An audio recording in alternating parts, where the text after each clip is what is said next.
Hello everybody, I'm one of the Bishop's Castle town guides and we're here to introduce the tours that we offer here and the churchyard.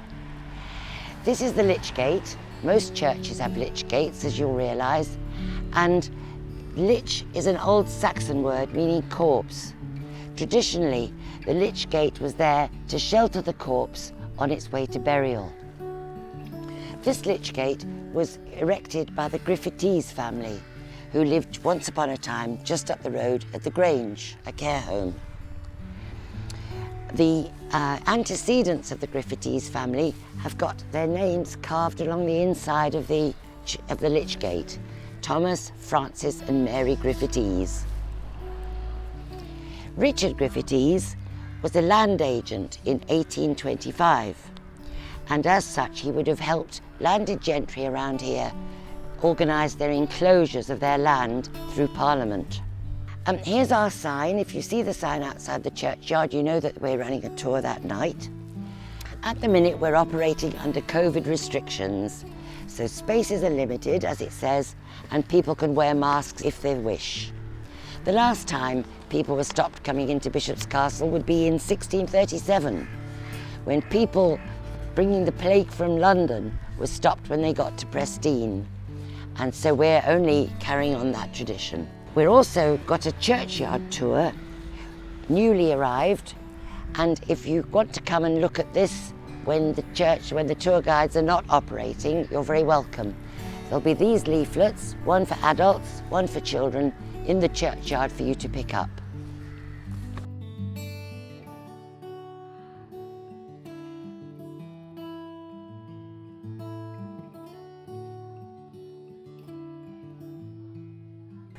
Hello, I'm Bernard, one of your town guides, and I'm stood next to this lovely tombstone here. And before I talk about the history of this tombstone, isn't it absolutely amazing what we've got in here on lichens?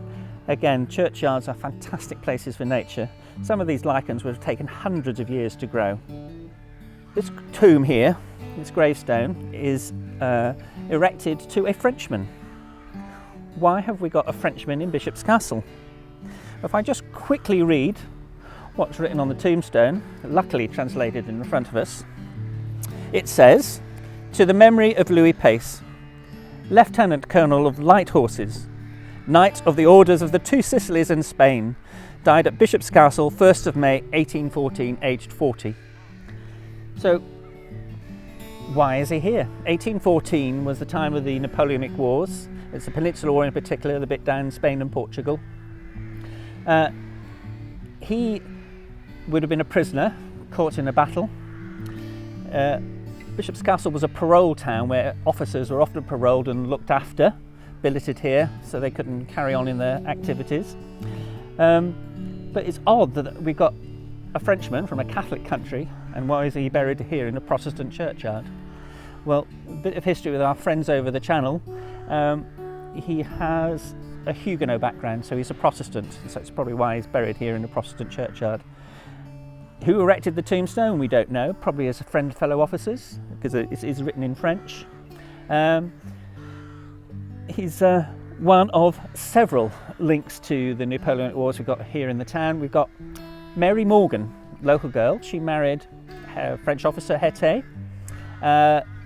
They had a child. Unfortunately, the child was born just after the hostilities had finished, so the officer had gone back to France. The child brought up in between England and France, had a difficult childhood, we should say, and he was eventually ended up in a whaling ship in the South Pacific in New Zealand. He married the daughter of a local chieftain.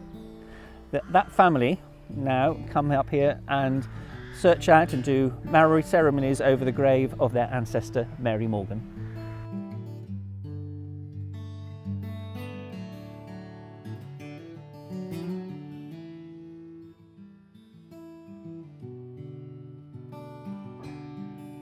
So we can use many features in the churchyard to tell the history of our town.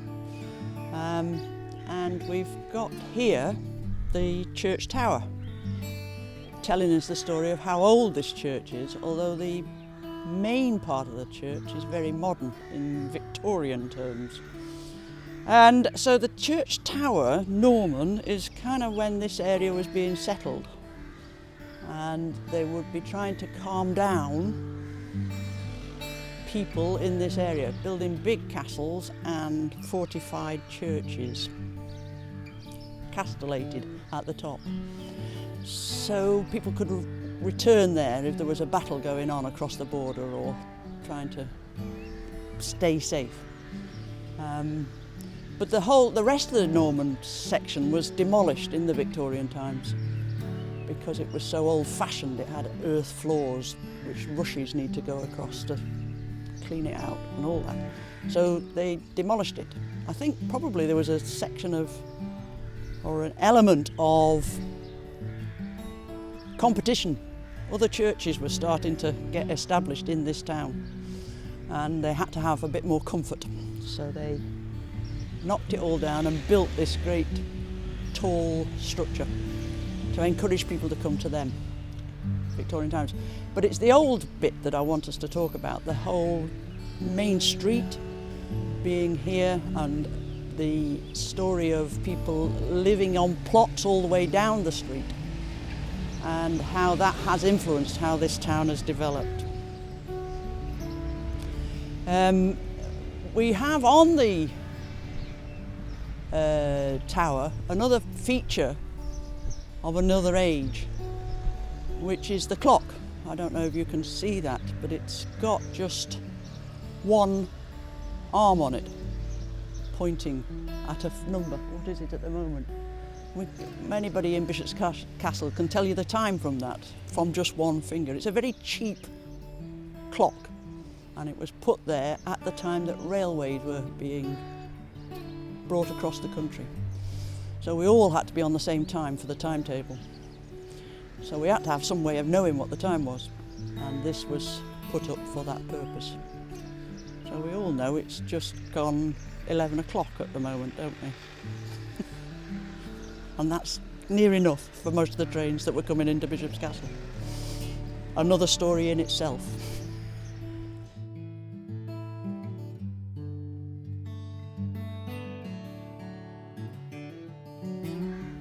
So if you had any money and you wanted to change the way people voted in the Houses of Commons, you would try and put members of Parliament there, and you would get them elected. But there were certain areas in Britain where there was such a small number of burgesses that you could pay for their vote. You could actually feed them a lot of alcohol, you could give them money, or you could alter the shape of their house. You could just make sure that they would vote for you in the open vote. There was no secret ballot in those days. Now, that was going on for many a long year, and Clive of India, who came here, also used that process. That all changed in 1832. This gravestone that we're looking at here today, it relates to a time of a man dying in 1802. He was referred to, and still is referred to, as the honest burgher, Mr. Marston, Matthew Marston. His family, on his death, he was the oldest burgher at the time, decided to get all this carving on one piece of stone to tell a story about this man. And I've got it written down here and like to share it with you. It tells us the date of his death, and then it goes on to say, his steady and uncorrupt conduct presents an example to his brother burgesses for perpetual imitation, and a useful lesson to the parliamentary representatives of the borough that opulence and power cannot alone secure independent suffrages. So there were only a certain number of people who could vote here, the suffrage, and there was an idea moving in the whole countryside and towns that more people should have that power to vote for who should represent them. It didn't happen until 1832, but this stone is giving us that story of how this area was managed at the time. by people who were willing to vote for money.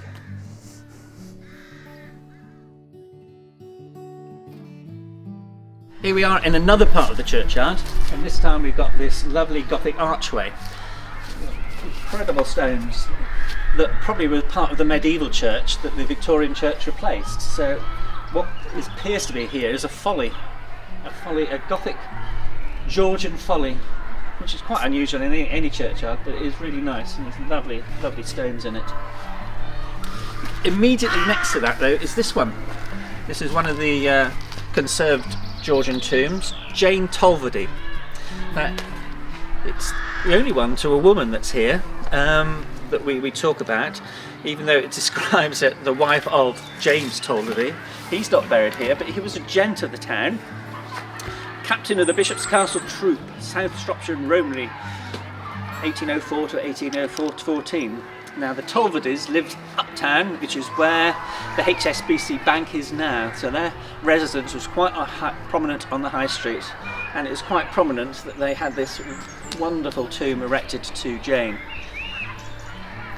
A year ago, before the project, this was all disassembled because it was falling apart, but this conservation project has now reinstated it to what its glory would have been in its day.